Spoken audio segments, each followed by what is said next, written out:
The World Bank says that Nigeria has one of the highest inflation rates, which has pushed an estimated 4 million more people into poverty between January and May 2023. And this was disclosed during the launch of the June 2023 edition of the Nigeria Development Update on Tuesday in Abuja. The Washington-based lender also said that about 7.1 million poor Nigerians will become poorer if the federal government fails to compensate or provide palliatives for them following the removal of fuel subsidy. According to the World Bank data, 89.8 million Nigerians were poor as of the beginning of this year. The lender noted that with that addition, 4 million more Nigerians became poorer between January and May this year, raising the figure to about 93.8 million. And the latest projection means that the number of poor Nigerians would rise to 109 million if the federal government fails to compensate vulnerable citizens for fuel subsidy removal. And also, the European Union has submitted its report on the 2023 election. And what do we see? They made certain recommendations. We're going to look at those recommendations as we, review the report and the total conduct of the 2023 general elections.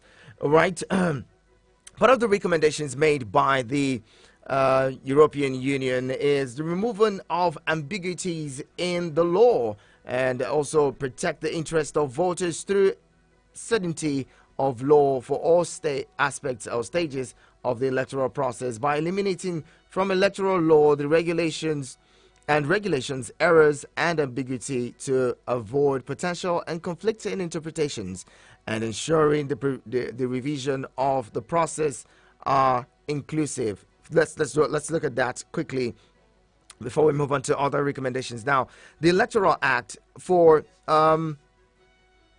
the first time was tested in the 2023 election. That's the Electoral Act 2021. As it is, aspects of that law are being questioned in court. So you hear issues like, oh, you have to have 25% in the FCT. You have to, win 25% of the get up to 25% of votes in the FCT, or else you're not, a winner. You can be declared winner in the election. You have, aspects of the transmission of results being, questioned in different quarters. Should it be transmitted in real time? Should it not? All of these coming up. The ambiguity needs to be gone. That's what the EU is saying. And also they're asking for the establishment of a publicly accountable selection process. This is key. Listen to this one. Establishing a publicly accountable selection process for INEC members. Establish a robust operational framework for the independence, integrity, and efficiency of electoral admission through an inclusive and publicly accountable mechanism for selecting candidates for the posts of INEC commissioners and recs based on their on clear criteria of evaluation of merits, qualifications, and verified non-partisanship. This is not the first time we've heard these kinds of recommendation. The Waste Committee put up these kinds of recommendation that politicians cannot be appointing electoral commissioners, the chairman of the commission, and recs and the likes, and you expect for the elections to be free and fair. It's very difficult to have. It would be difficult to have a free, fair election when someone appointed the people, and the person who appointed these people may be running in that same election. Would it make any sense? Why don't we amend the Electoral Act to allow for people to send in their CVs, not just sending in their CVs now, for an independent body, right, to handle the appointments of national commissioners of INEC, the resident electoral commissioners, and also, even the chairman of the INEC. I remember watching the interview an interview by the, granted by the former president, Goodluck Jonathan, where he was saying one of the things he wanted to do if he had won the 2015 election was to ensure to bring Nigerians from different spheres, bring them up in one room, religious leaders, traditional leaders, and the likes, bring them up in one room and get them to select Nigerians who would make up the commissioners of the Independent National Electoral Commission. Because we say it's independent, we call it an independent National Electoral Commission, but where's the independence in the first place? Where's really that independence if someone has to appoint those people who make up the commission, and then you would expect for these people not to be loyal to the people who appointed them? You have situations where politicians influence even the recruitment, the recruitment of ad hoc staff. The core members who work in election day, sometimes someone influences their recruitment, and you expect to have a transparent election. It just defeats logic. It really just defeats logic. Now, also they mentioned ensuring real-time publication of and access to election results, to protect the free expression of the will of the voter and integrity of elections by establishing a robust, transparent, and easily verifiable results processing system with clear rules. These include uploading polling units results from the polling units only and in real time at each level of collation results forms to be uploaded in real time, and all forms to be published in an easily trackable and scrapable database format. Again, this is part of the controversy in the 2023 elections. A situation where National Assembly elections were uploaded in real time. Results of the National Assembly elections were uploaded in real time. That of even the governorship and state houses of assembly was uploaded in real time. But when it came to the presidential election, something happened, and INEC says there was a glitch. All of this needs to be sorted out. How can we in one game change the rules of the game? Let's say we're playing it's the FIFA World Cup, right? And after the round of 16, when you get to the finals, all right? After the quarterfinals and the semifinals, we get to the finals, and then we change the rule of the game. And we say that that's fair. It really doesn't make sense. That's what this part of this recommendation is saying. I mean, it's a situation where in the 2023 elections, they saw that some results were uploaded in real time, but one, which was most contested, had its results delayed and taking several weeks before they were uploaded to the system. And INEC says it was a glitch. If there is a glitch, for fairness, why didn't you just reorder or cancel the process and restart the process? Because if you experienced a glitch, whose responsibility would it be to fix that? It's that of the INEC. But anyway, that's in court. Let's hope and see what the courts decide. All right. Also establishing real-time publication of the access. Okay, I took that. And also providing greater protection for media practitioners. That's quite important for those of us who are in the media. So these are some of the recommendations put forward by the European Union. These are not new to Nigerians. Nigerians who observed the elections have also raised these concerns. At this point, looking at this review, we're looking at these recommendations, what does it say about our process, our electoral process? What would we need to do going forward? The 10th Assembly has been inaugurated. It would be our responsibility as a people to mandate or ensure that our lawmakers look into the Electoral Act and fix all of these. Nigerians have raised these concerns before. The EU submitting its report, other election observers across Africa and the likes have also made these recommendations or similar recommendations. So it behooves our National Assembly now to ensure that these areas are reviewed in the electoral laws, to ensure that we do not have these problems in the future. Because people have said, if not for some maybe divine intervention or, some level of understanding on the parts of Nigerians, this could have thrown the country into really big chaos.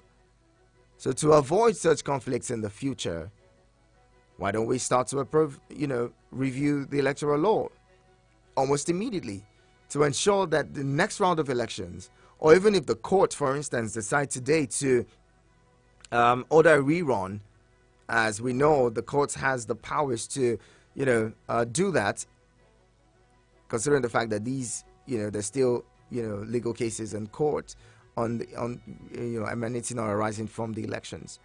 How are we going to ensure a smooth, free, fair, credible and transparent process?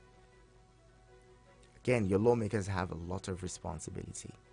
And when they do, even when they do this, remember that the Electoral Act 2021 had all the had been done several times and sent to the president for assent, going from 2018, even 2019, just before the elections. He turned down signing of the Electoral Act because he wanted the 2010 Electoral Act to be used, because that probably would favor him. Again, issues that have to do with transparency in the process. I'd like to get your points in. Two big subjects we're talking this morning. 101 million Nigerians in poverty as a result of no palliatives put in place for the subsidy removal. That's according to the World Bank. Many Nigerians say, look, this World Bank projection is even wrong, because maybe more than that number of Nigerians are suffering currently. So the World Bank may need to look at that number again. But then this is what we have. World Bank saying 101 million Nigerians in poverty as a result of subsidy removal without palliatives. Now, it's been 1 month since the declaration of the removal of subsidy.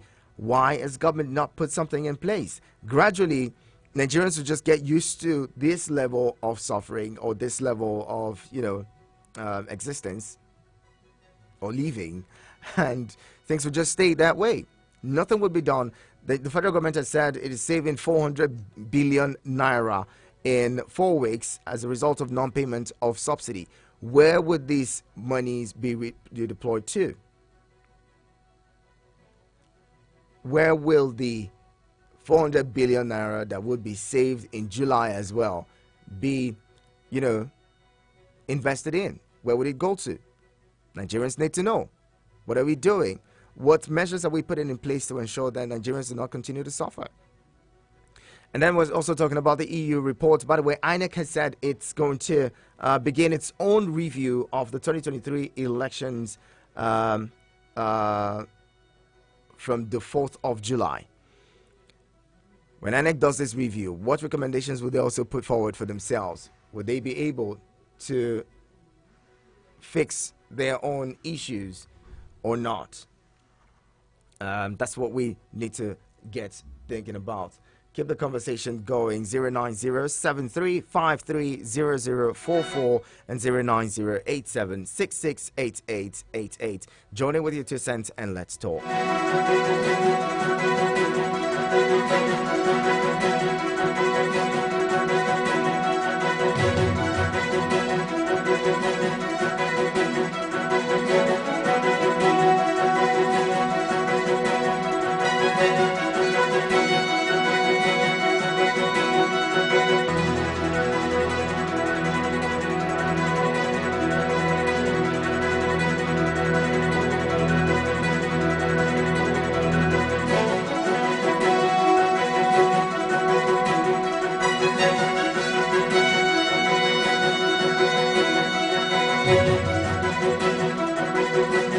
All right, get your thoughts in 090-7353-0044 and 090-8766-8888. Hello, good morning. Good morning, Mr. Speaker. Comrade Anthony from Spain. Comrade Anthony, welcome. I love to call you Honorable Anthony. Go ahead, talk to me. That's a good one. Very Great. good, Mr. Speaker. Mr. Speaker, truly, all these revelations is very, very interesting. But one thing that is very important to me is that this program is a blessing to Nigeria and also to the politicians in this country, because they listen to this program. They listen to our comments and they listen to what we have been saying. So on their part, they know that they are not doing well. You see, 400 billion naira being paid just for 4 weeks. That's a huge amount of money. I will advise this government. If they don't know what to do with the money, but I know that they will share the money among themselves.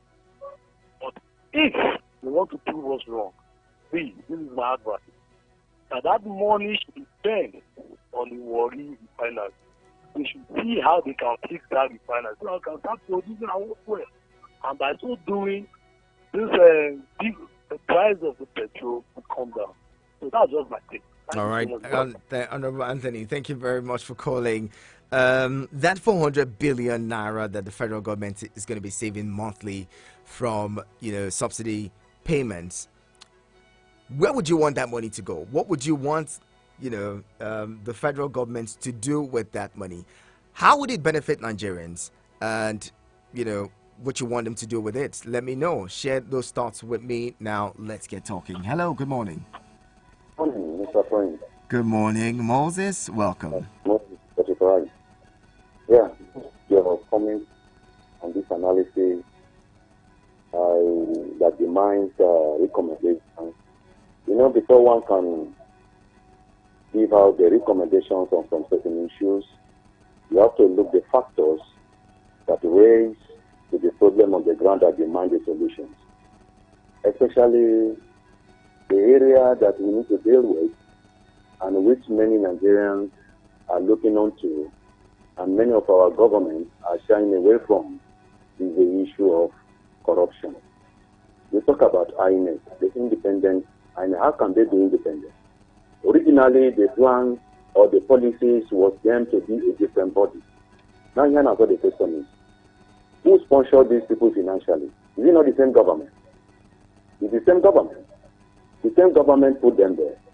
The same government financed them. I remember when the INEC chairman, when election was about to be conducted, he says that they don't have enough money or no money. If monies are not there, there is a tendency that the election may be postponed. So they depend on government to finance the body which is called independent to bring out the duty that was assigned to them. So how can we recommend the idea that the government should answer from them? Number one, they should have a way of funding these monies by themselves, like the party. Before you can be a party bearer in any party, there is this form they buy. APC bought form at about how much? 100 million. Yeah, 100 million. Good. So if any party wants to register to be recognized by the INEC, there should be a certain money to be paid. Is that not so? So out of that income, they can use that to finance it independently without depending on the government. Because all these politicians, you see, they have money. They have money. So if they should use that policy, it will help. Okay. It will help. Then another thing again, the issue of corruption should be there too. Because from the grassroots to the top, that is the challenge. You made mention of our coppers being assigned to these grassroots. They use money to sponsor some of them. How can an election be conducted and before you know it, they say that the thing has been hijacked, something has happened, before you know it, what you hear, you see they turn it around. I think there is a woman that was given kudos in this current election that just ended in one state because she was placed under pressure to change Look at that. To change the figure.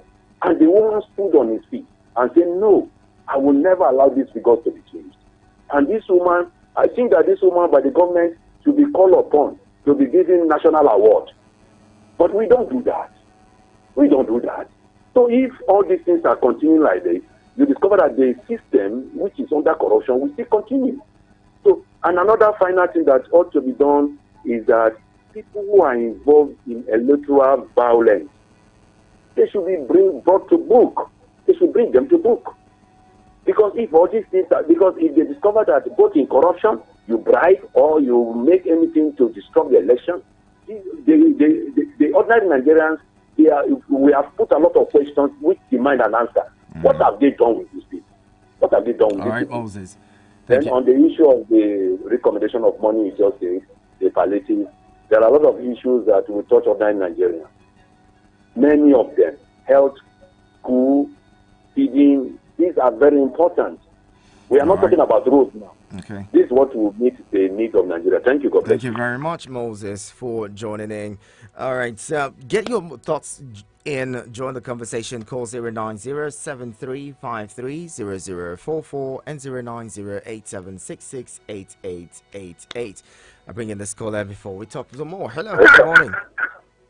Good morning, President. God's blessings to Nigeria. God's blessings to you, sir. Clement saying. I'm glad you're here, Clemens. Go ahead, let's hear you, sir. 400 billion naira every month. If federal government wants to invest money into social life of Nigerians, they know what to do.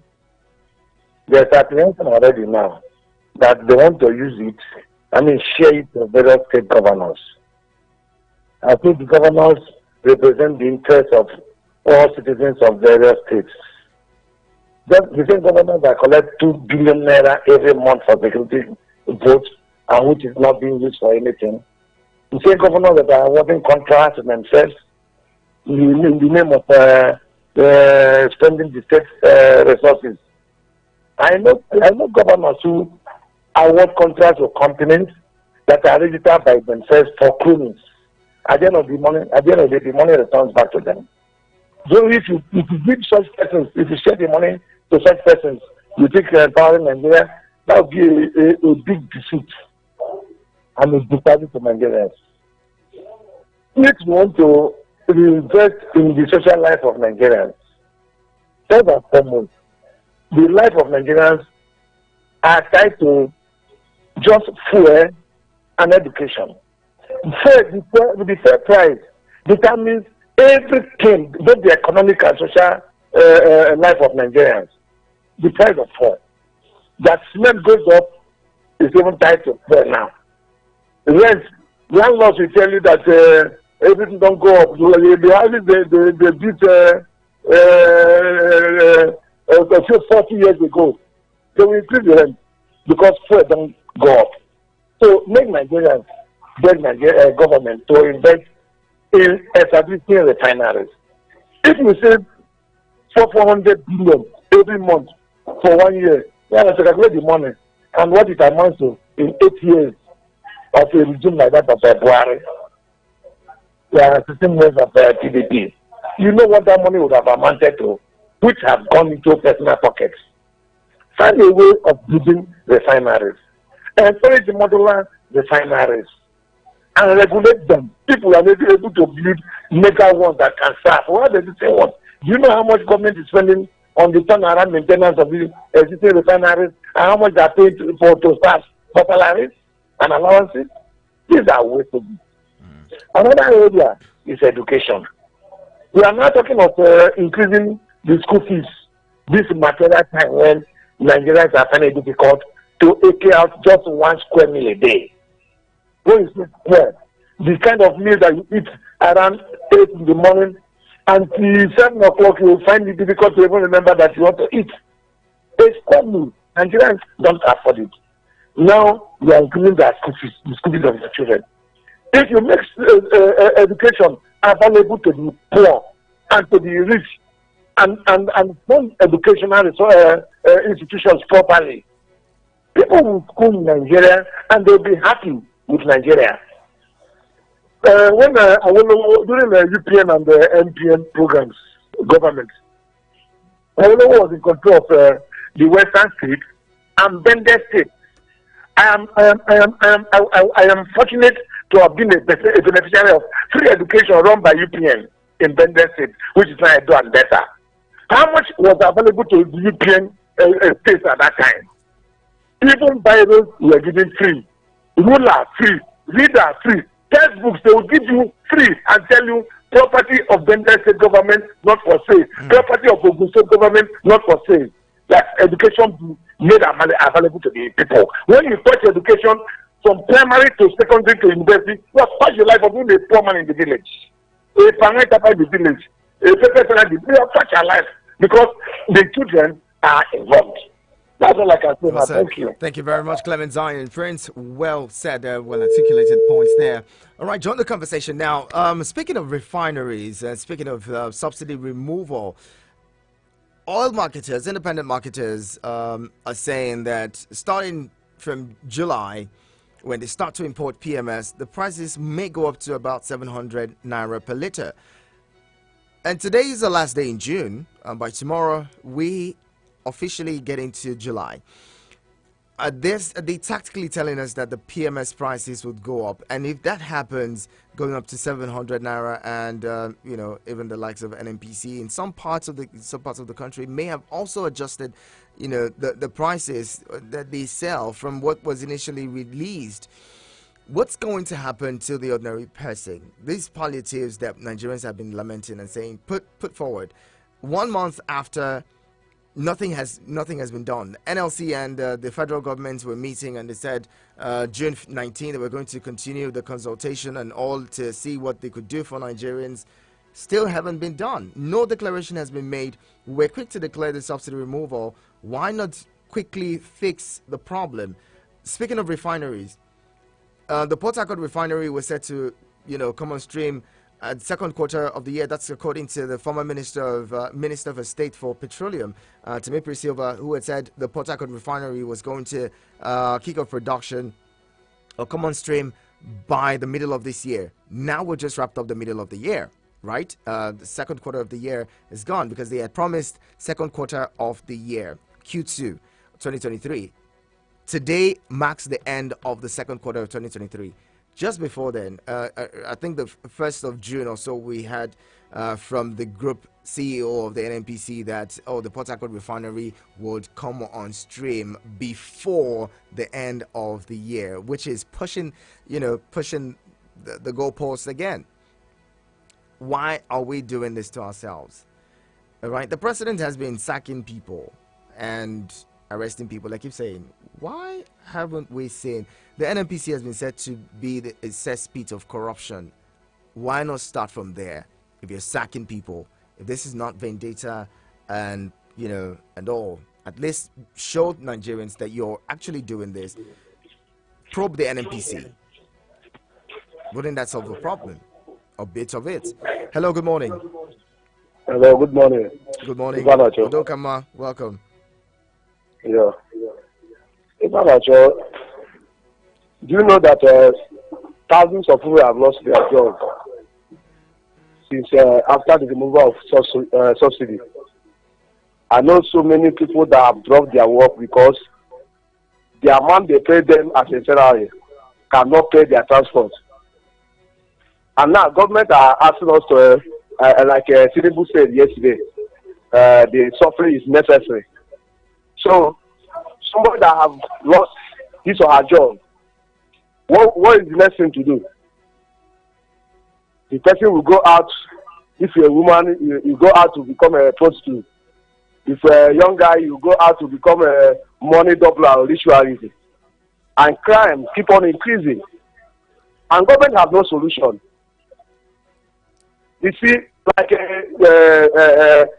electricity tariff, they say they have suspended it.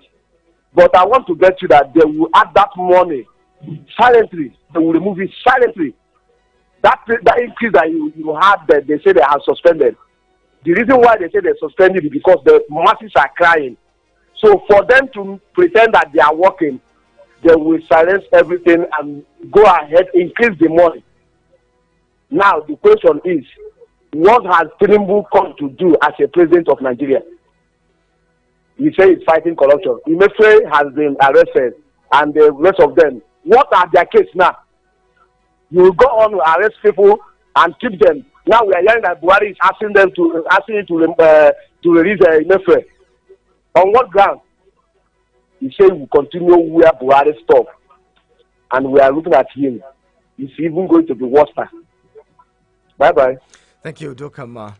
Now, let's throw this in. Speaking of the former president, you know, isn't it just really disheartening? And I'm looking for the right word. Isn't it a betrayal of your own country if you, after being president of the country for 8 years, move to another country in less than 1 month, you know, and you're enjoying all of the things that you could not provide for your country, you could not fix in your country.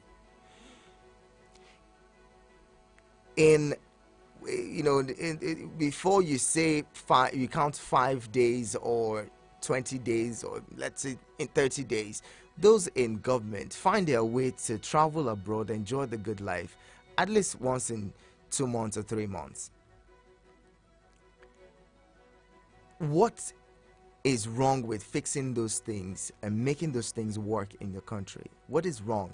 If it's healthcare you're going abroad to seek, what is wrong in fixing the healthcare sector in your country so you don't have to travel all the way? Isn't it wickedness? I mean, just trying to find the Nigerian way of saying it, right? Wouldn't it be said to be cruelty on your own nation and your own self? Isn't it sabotage of your own nation if you cannot provide these amenities for your people, but you go out to other countries where their leaders have made sure that these facilities and infrastructure is put in place?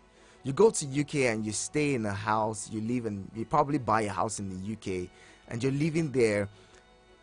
No power outages the way that you have it here. Water is available. You can open the tap and drink water directly from the tap. You don't have to buy, bottled water the way Nigerians would buy. The good healthcare is good. You even probably have health insurance there. All of those things are things that you could do and replicate in your country. The transport system, the transport network in that country is fantastic. People don't even have to buy cars. Why could you not fix this thing in your own country? I mean, less than 30 days after being president, we have former President Buhari already in the UK. Come on. Apparently, because he's used to the good life, the good life that he enjoyed as president in Aso Rock and the likes. And now the only place closest to enjoying that kind of life will probably be in the UK. Who knows? Who knows if he wouldn't be returning back to the country? Who knows how soon he would return? No one does, right? He had actually said before now that if Nigeria disturbs him, he'll stay in Chad and Nigeria and the likes. It just doesn't make sense that we have leaders who cannot provide the basic things of life for their citizens, but they go abroad to other countries where leaders have provided them to enjoy. Hello, good morning. Good morning, my brother. How are you? I'm very well. Good to have you join us. What's your name, sir? Well done, job there. Thank you so much. See, my brother. I didn't get your name. My name is Mr. Henry. I'm calling from Apo. Mr. Henry, welcome. Yeah. This is what I keep on saying, and I will keep on saying it. The enemies of Nigeria are not Nigerian masses, but the so-called rulers, people that are ruling Nigeria. I like your analysis. You are saying something very, very important, very, very educative. That these people traveled, UK especially, and they see the way things are working there. Why can't they do the same thing here? If they are not our enemies, how can you say in this 21st century that a president will still leave his country and travel out there for medical tourism? What's wrong with your country? The people that keep that equipment in the country you are flying to, are they different people from another planet? I don't understand. So the people, our enemies in this country, is not tribe, it's not even religion. It's the so-called people we call our rulers, because I don't call them leaders, they are rulers. Because a leader will never act the way they are acting. Honestly speaking, is disgusting. People are getting every day. It's like more they break, more people enter into hardship. Nigeria, as of today, anybody that is telling you that Nigeria will get better, pray. I'm sorry for that person. I will keep on hammering on this. If what Joe Lawrence did in Ghana did not happen here, I'm not seeing Nigeria getting out of it. Because these people, they don't care for us. They don't care. They only care when they are canvassing for votes. But immediately they enter office, they switch off everything. I mean, the whole relationship they have with people. And in fact, it's getting out of hand. Somebody told you that he's going to start from where Buhari stopped. And you are proclaiming right against it. The person is telling you that his own is going to be worse. Where are we now? Even if you want to change refinery, even if you want to remove subsidy, can't you put things in place that we at least people will not feel that hardship? But nothing in place. Nothing is in place. You just woke up because you have the mantle of leadership. You just announce it. You can't even. Okay, let's assume now subsidy is being removed. Do we supposed to be buying fuel up to this amount? No. The worst we can buy fuel is we don't supposed to buy fuel more than 250, 300 naira at worst. Because I could remember that Buhari came into power. Buhari have removed subsidy how many times? Because increasing fuel, you are removing subsidy. So this one now, what they are telling us now is that we are going to see buy fuel 900 naira. Mark my word, because they will still remove subsidy. This subsidy will keep on going. This 540 we are buying is like starting point of Tinubu. We will buy it more than that price. Thank you very much. We are here. We'll go to some market. Everybody see what is happening. It's very good. Thank you very much. I'm not the only one buying the fuel expensive. Thank you very much for your thoughts there. You know, yesterday I was saying the same thing yesterday.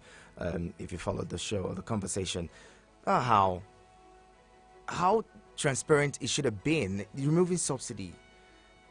Can government or the NNPC actually tell us that they were paying 300 naira as subsidy before now? I mean, on every liter of fuel, the federal government was paying 300 naira. Is that what they're telling us? Again, the need for transparency. If the federal government wants to actually, deal with the sufferings of Nigerians, it would start with the NNPC. How did the NNPC arrive at 550 naira or 540 naira, 530, whatever, depending on the city? How did they arrive at that pricing template? Why was it the NNPC that's fixing price for marketers, for PMS sale? Yes, you have your filling stations, right? You set prices, for your filling stations, but why not make it transparent? Okay, this is how much it costs to landing cost. This is how much landing cost is, and this is how much it costs to transport from the depots to the filling stations, and this is why we arrived. This is the profit margin on every liter of fuel. Make it transparent. Let's see it. How did they arrive at that 500 and something naira that they put the prices at, that they peg the prices at? These are things that a reasonable government will be doing. These are the areas that the reasonable government will be probing, like every government anywhere in the world would do, to ensure that the citizens are not being shortchanged. What's happening in the CBN? The floating of the naira.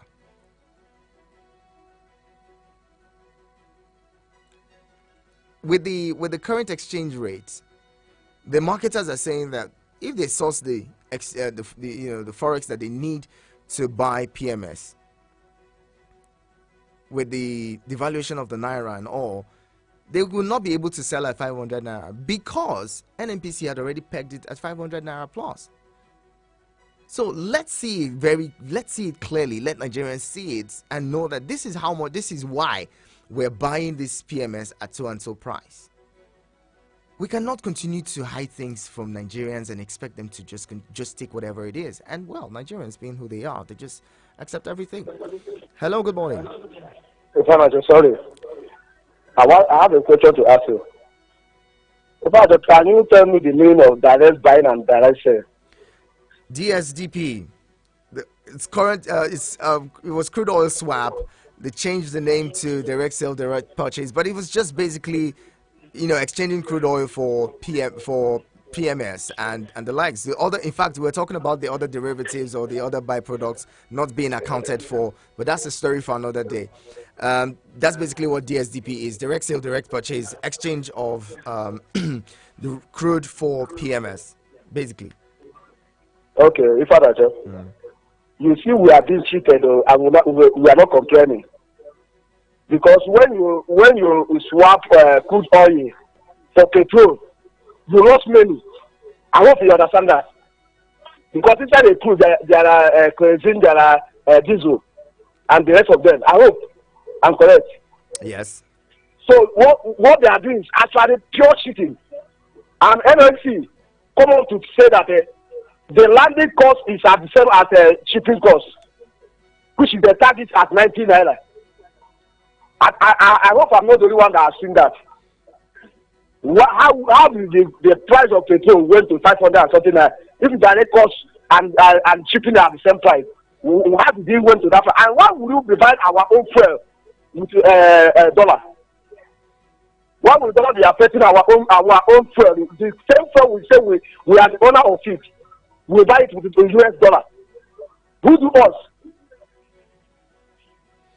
Before I've started. Bye-bye. Thank you very much. Again, just to throw more light on that direct sale, direct purchase thing, it was actually supposed to be a situation where money does not exchange hands, right? If you research on it, money wasn't supposed to exchange hands in that thing. It was just supposed to be, you give us crude oil, we refine, send back to you, and all that, right? So they probably benefit from the PM. So what it was is that because the daily consumption of Nigeria PMS was put at about 60 to 70 million barrels per day, and to produce 60 to 70 million barrels per day, they needed about 450,000 barrels of crude oil. Now that 450,000 barrels was exchanged, will be shipped, to the country where it's going to be refined, and then the equivalent of 60 million liters, which is 60 million liters of PMS, will be sent back to Nigeria. That was the arrangement. But well, they still tell us, we still hear so many other things coming from that, but that's not my place to. It will be for you Nigerians to look at and maybe ask the valid questions. Hello, good morning. Hi, good morning. Good morning to you. Welcome. Yeah, thank you very much. My name is Jude. Jude, I'm glad you're here. Is it your first time calling, Jude? Sorry? Is it your first time calling? Yes, my first time. Thank you very much for joining us, Jude. Good to have you. Yes, my first time, I think. Can you hear me very well? Loud and clear. Go ahead. Okay, so I'd like to speak about a couple of topics that you spoke about this morning, and I've been listening to all the contributors as well. I think that the biggest problem that we do have is the National Orientation Agency. There is so much disinformation, there's misinformation, there's so much lies, people trying to control narratives, and all sorts of things. Where we are, the country is far from where we are all to. But over the last 30 days or so of this government, they have shown a desire to reduce Nigeria to productive level, competitive level, to a situation and an economy where the citizens will benefit. The challenge that we have is the lack of information. Nobody explaining to the people what the government is trying to do and trying to achieve over a very short period of time. The if you import a vehicle, if you go online to identify a car, say 2010 Honda Accord in America, you buy it at the market price. You'd import it, you pay for the freight, you pay for the insurance. When you get there, you clear it. By the time you clear it and get it to your house, if you have calculated all that you have spent, that will be the value of the vehicle at the moment that it arrives in your house. It's the same thing for petrol. The template is online. If you go online, you can see the template. You can see the cost of petrol in different places. You can see how much it costs you to freight it, to pay insurance, to get it to where you're going to sell it. And these numbers are not far from the numbers that we see at the moment. If you also have a look at the effect of the prices have changed in Nigeria and compare with what has happened in all the countries around us, you'd realize that we were losing so much money because all those countries were selling Nigerian petrol. The moment our prices change here, prices change in all those countries. So you can see what government is basically trying to do. Over the last couple of weeks, say 4 weeks now, they have saved a whole lot of money. That money is going to go into development. I'm hoping that that money will be appropriated properly and administered properly. And everybody would benefit from the things that that money would do. What is the concern for me is how patient we can be until that money is applied. I wish that there was a supermarket where you could just go and buy sugar for Nigerians. Nigerians have suffered immensely over a long period of time, and we expect things to happen in the twinkle of an eye. But from my own perspective and from where I'm sitting, I can see clearly what the government is trying to do. I can tell you, beat my chest and tell you that this is the first time that I'm excited about the government over a very short period of time. They've shown commitment. I don't speak on behalf of the government. As a matter of fact, I didn't support the president to win this election. I didn't support him at all. But he has impressed me over a very short period of time, and I'm confident is really high. I'm very expectant. I like the way he's going about what he's doing, and I think we should support him. We should give him total support. It looks very good. If you look at the tempo the government is going by, it's fantastic. Okay. If they're able to do 30% of what they said they would do there, they would succeed. Nigeria will be better for it. So I would implore the government to have a look at the National Orientation Agency, talk to the owners of stations, get the message out there, let people understand exactly what's going on. They need to buy the trust of the people. They need to earn it. They need to only earn it by things that they're doing, and they need to do it quickly. Thank you very much. Thank you very much for calling in. Now let's do this. Now, if we're saying that we are deregulating, it means that we're taking away pricing of PMS or anything, from all of that from the regulators. They would not be fixing prices. Nobody fixes prices. But then what we're asking for is for a clear breakdown as to what it means. How do you arrived at the cost? Now, the last landing cost or the last pricing template from the PPPRA, that's when it was Petroleum Pricing Regulatory Authority and all. Last I saw from 2021, expected landing cost was 189 naira, right? Which was why Nigerians at some point were buying fuel at 190 something naira. Now, the expected ex-depot price was 206 naira, all right? Which means that the federal government was paying the, whatever was on top of that landing cost and the ex-depot price, which would mean that expected retail price was 209 naira. So the difference between the 209 naira and the 206 naira right? For the lower band is subsidy.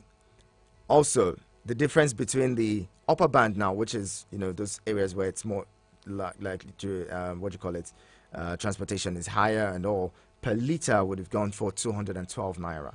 So the difference that federal government was paying for a subsidy for Nigerians, if Nigerians were buying at 119 naira, would be 212 naira minus 198 naira. Whatever is left was what federal government was paying as subsidy. Did it make sense to you? Now, if you're buying at 500 naira,